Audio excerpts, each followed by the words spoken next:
BJP घबरा गई है इस बात से, और उनका कुछ दिमागी तवाज़ुन भी मेरे ख्याल में ठीक नहीं रहा है। हाँ और उनको ये महसूस हो गया कि यकीनन वो इस इलेक्शन में उनकी हार होगी, और बड़ी हार होगी, मामूली हार नहीं होगी। आवाम महसूस कर रहा है कि बीजेपी को अब मुल्क से चला जाना चाहिए, और इसके रहने से मुल्क का कोई फ़ायदा नहीं है। ये इस वक्त यूपी की जीत जो है वो सेंटर की जीत का निशाना बनेगी। वो मुल्क ही, हमारे मुल्क के ही बच्चे हैं, हमारी सबकी जिम्मेदारी है, गवर्नमेंट की जिम्मेदारी है कि वो उनको निकालने के लिए हर मुमकिन कोशिश करे, लेकिन ऐसा दिखाई नहीं दे रहा है।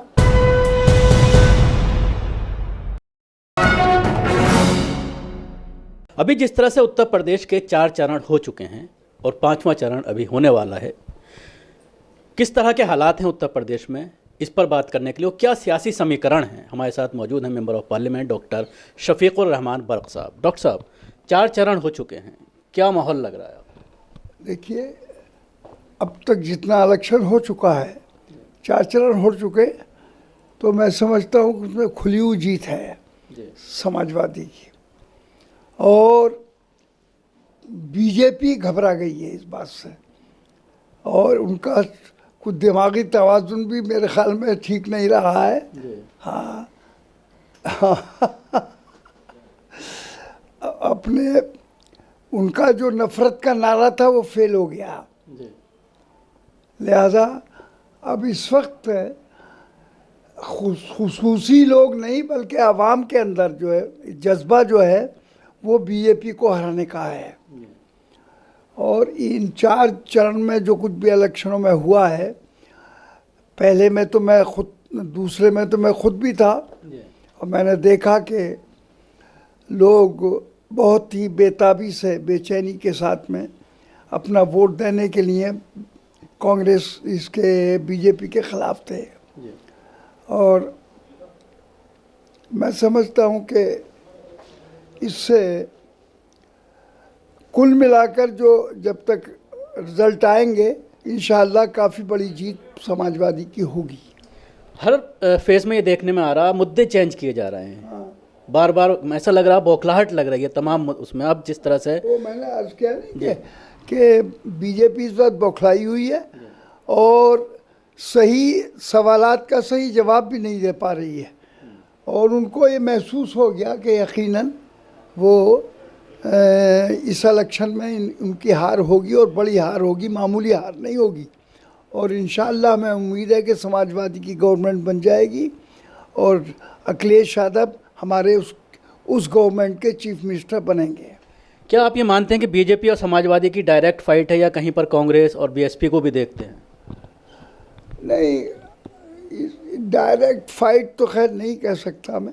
अब इस वक्त तो हालात ये है कि इस वक्त सारी जितनी अपोजिशन की छोटी बड़ी पार्टियां हैं सब मिलकर बहरहाल इस महाज में शामिल हैं, और इससे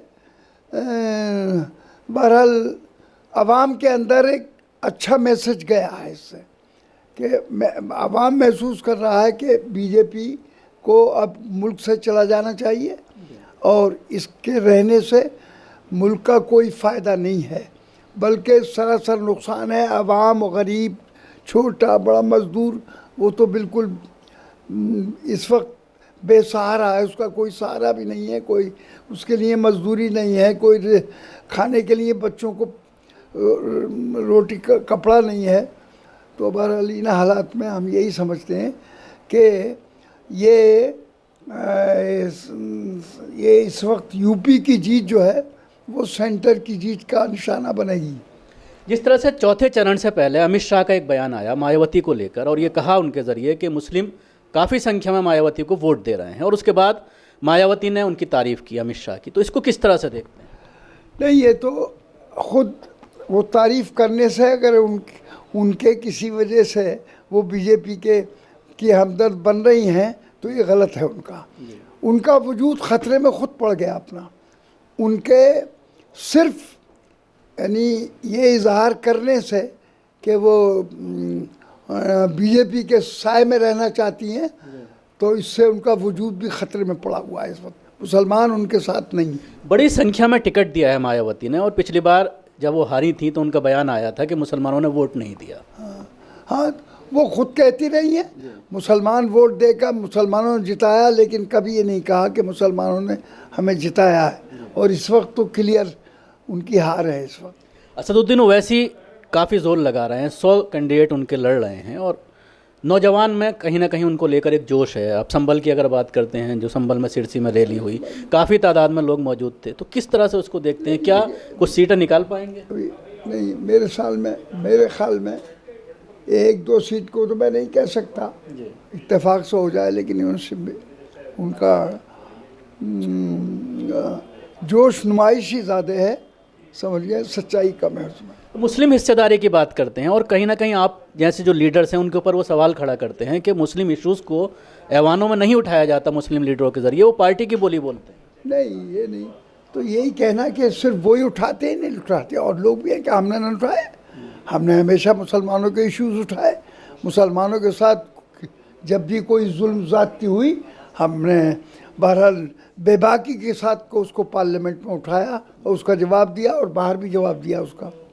तो क्या मैसेज देना चाहेंगे मुसलमानों को? दे जाएंगे कि बहरहाल वो इस पोजीशन में नहीं है कि वो इस जीत का हिस्सा बन सकें, तो इसलिए वोट ख़राब ना करें लोग। हाँ। इसके अलावा डॉक्टर साहब, अगर हम बात करते हैं इंटरनेशनल समीकरण पर, जिस तरह से रशिया और यूक्रेन की जो जंग शुरू हो गई है, रशिया ने हमला किया है, तो वहाँ पर तकरीबन 18 से 20 हज़ार भारतीय छात्र हैं जो मेडिकल की पढ़ाई करने वहाँ गए हुए हैं। उनके ट्वीट आ रहे हैं, उनके वीडियोज़ आ रहे हैं कि हमें निकाला जाए, लेकिन सरकार की तरफ से कोई पहल नहीं। लेकिन ये अफसोस की बात है, हिंदू मुसलमान सभी लोग हैं, लेकिन गवर्नमेंट इस मामले में बिल्कुल फेल दिखाई दे रही है। इसमें कोई ना उनको दिलचस्पी दिखाई देती है, बल्कि उन्हें पहली फुर्सत में उनको बच्चों को निकालना चाहिए और इसकी कोशिश करनी चाहिए, और ये उनकी जिम्मेदारी है। वो जिनके बच्चे हैं, बहरहाल उनसे पूछिए उनके दिलों से कि उन पर क्या गुजर रही है। वो मुल्क ही हमारे मुल्क के ही बच्चे हैं, हमारी सबकी जिम्मेदारी है, गवर्नमेंट की जिम्मेदारी है कि वो उनको निकालने के लिए हर मुमकिन कोशिश करे, लेकिन ऐसा दिखाई नहीं दे रहा। इसलिए मेरी गवर्नमेंट से भी ये अपील है कि वो इस मामले में बहरहाल सुस्ती न बरते, बल्कि फ़ौरन उनको निकालने के लिए जो भी ज़राए वसाइल हो सकते हैं उनका इस्तेमाल करें। डॉक्टर साहब, मोदी को एक ग्लोबल लीडर के तौर पर मीडिया पेश कर रही है कल से, और ये कह रही है कि 20 से 25 मिनट बाद मोदी की बात हुई पुतिन से, और पूरा उन्होंने उनको ब्यौरा बताया क्या चल रहा है। ये अपने मुल्क में आप कुछ भी उसको कहिएगा तो कह ही सकते हैं, लेकिन अब ये कि सारा वर्ल्ड ने उनको लीडर मान लिया है, ऐसा तो नहीं है। शुक्रिया डॉक्टर साहब हमसे बात करने के लिए। जिस तरह डॉक्टर साहब ने खासतौर से उत्तर प्रदेश इलेक्शन पर अपनी राय रखी, और ये कहा कि सीधा मुकाबला समाजवादी पार्टी और बीजेपी का है, और अखिलेश मुख्यमंत्री बनने जा रहे हैं। दिल्ली से कैमरा पर्सन नाजिम के साथ न्यूज़ मैक्स के लिए शकील अहमद।